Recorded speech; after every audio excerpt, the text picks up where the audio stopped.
que es interesante fundamentalmente por tres motivos. Primero, porque Barcelona está a la vanguardia en Europa y en el mundo en la implementación de los ODS gracias a los informes voluntarios que está haciendo. Y entonces este es un evento muy interesante para mostrar lo que estáis haciendo.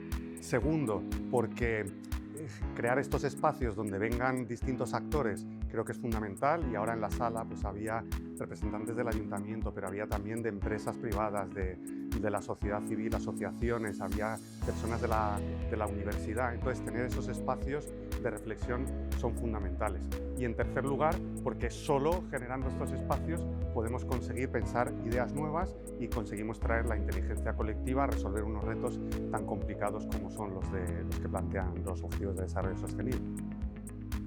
Bueno, el principal mensaje que yo quería transmitir es, primero, que nos enfrentamos a unos retos globales que son muy complejos y muy difíciles de resolver, pero aún así sabemos lo que hay que hacer. Somos conscientes de que estamos ante una situación de urgencia que hay que responder. Sabemos lo que tenemos que responder porque tenemos una hoja de ruta, que son los Objetivos de Desarrollo Sostenible.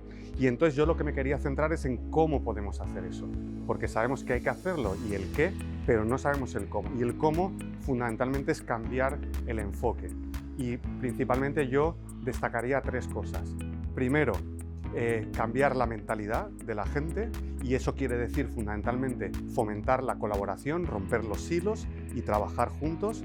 Segundo lugar, cambiar la regulación, pensar lo que llamamos innovación aburrida, decir esas cosas que necesitamos cambiar, que nos cuestan porque son quizá pues mucho más aburridas que una cosa tecnológica muy interesante, pero que es fundamental.